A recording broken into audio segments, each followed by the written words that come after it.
Good evening, everyone. I am Justin Luis C. Valderrama from the last group, and our group are tasked to discuss about the soil improvement methods. But before we dive into the different kinds of soil methods, I am going to introduce what is the soil improvement methods all about. When do we need to consider soil improvement? And also, why do we need to consider soil improvement? So, soil improvement is a process carried out to achieve improved geotechnical properties and engineering response of a soil or earth materials at a site. So soil improvement is the process whereby the physical and mechanical properties of soil can be altered by applying varying methods. Now, why is soil improvement necessary?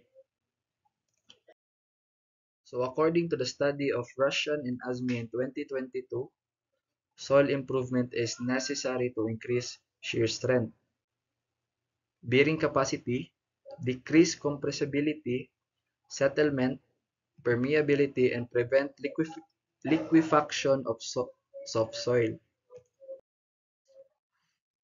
Now, according to Islami and Muhammad M. Muslami in 2020, when a project encounters unfavorable subsurface conditions like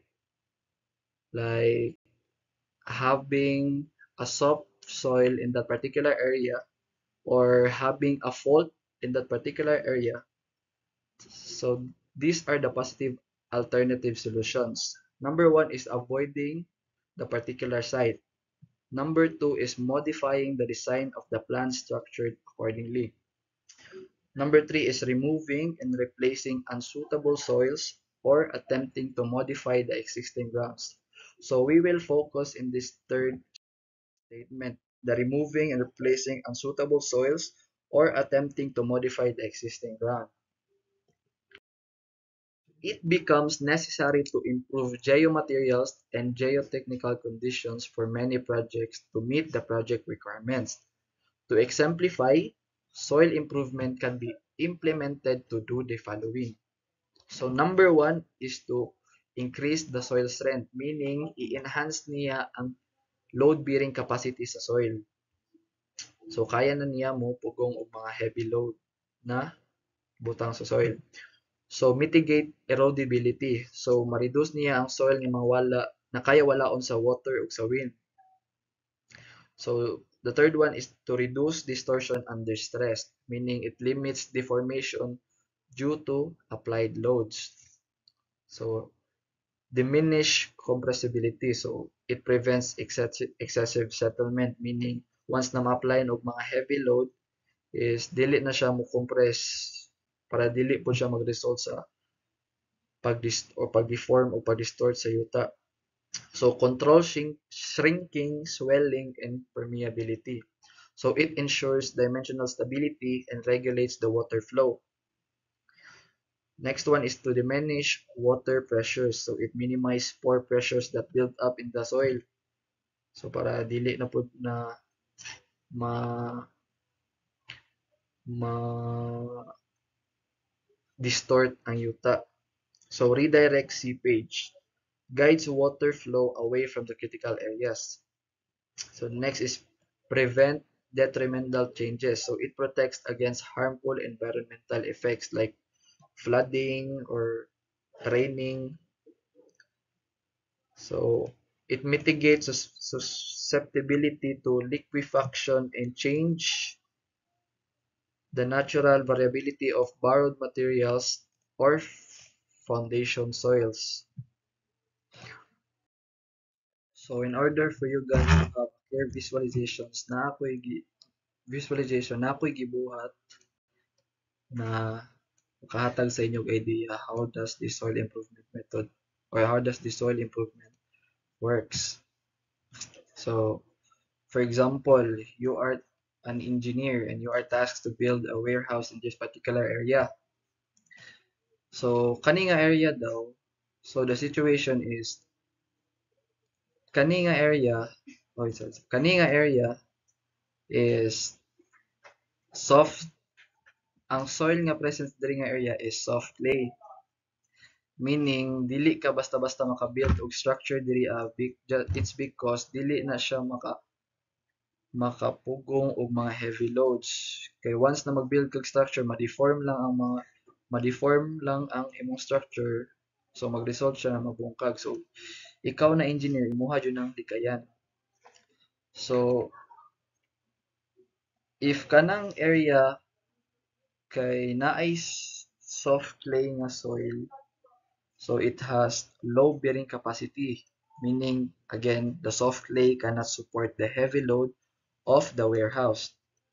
It has high compressibility, meaning the soil will settle unevenly if naanay load na mag-cause sa structure na mo-tilt or ma-crack. So it has poor drainage. The clay retains water, increasing the risk of structural instability during rainy season. So that is the example of the unfavorable situation nga mahitabo sa imong engineering life. So one of the solution again is the soil improvement methods or techniques. So stone column installation. So one of the techniques, the specific methods sa pag-improve sa soil. So the process is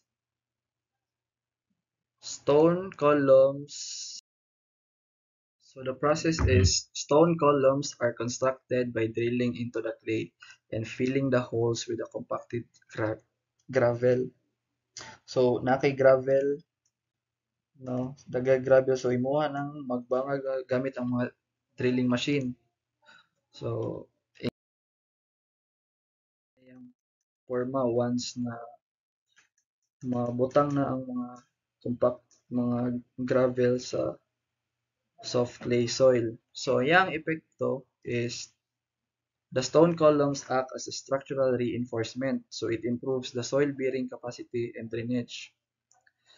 So kani nga soil katong soft clay pa di pa na siya maka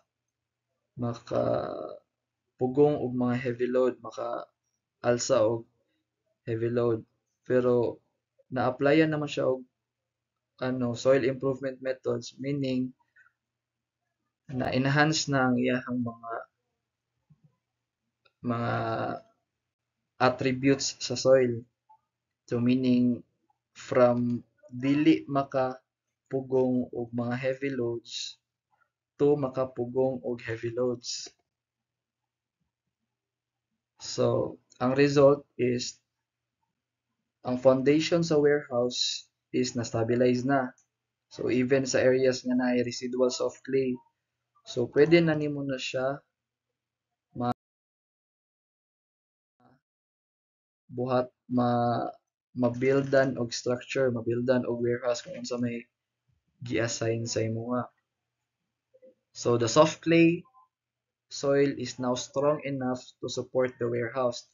Uneven settlement and drainage issues are minimized. So the warehouse is built on a stable foundation, ensuring long-term safety and durability. So now, when do we need to consider these soil improvement methods? So if the soil is weak or compressible. So in areas with soft clays, loose sands, or silts, soil may not provide adequate support for heavy structures.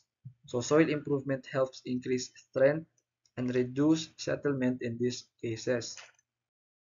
Number two is the high-rise and heavy structures. For large buildings, bridges, and industrial facilities, the soil must support substantial loads. So soil improvement techniques like deep soil mixing or grouting are used to enhance load-bearing capacity. Number three is sa coastal or flood-prone areas. So in location near bodies of water, soils may have high moisture content, making them susceptible to issues like liquefaction, especially during seismic activities. So, kailangan dyan na siya og soil improvement methods in order to mitigate the risk or reduce the risk once na buhatan og structure.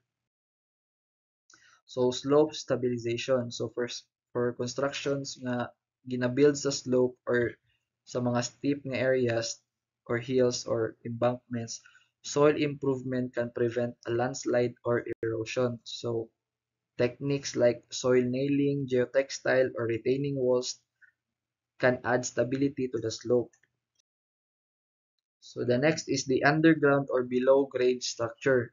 So for structures like basement, tunnels, and retaining walls, soil stability around excavations is essential to prevent collapse and seepage. Soil improvement helps stabilize the surrounding ground.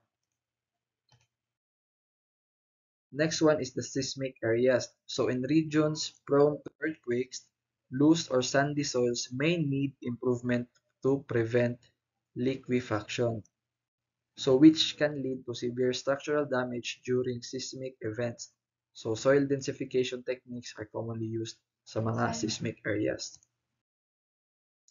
So number 7 is the road, railways, and roadways. So infrastructure projects like mga highways, railroads, airports, it requires stable na soil. Because naay mga different kind of transportation na napod sila different kind of weight. So to avoid uneven settlement and rotting, kailangan dyan na siya og soil improvement techniques. So strong foundations for these long stretches of infrastructure.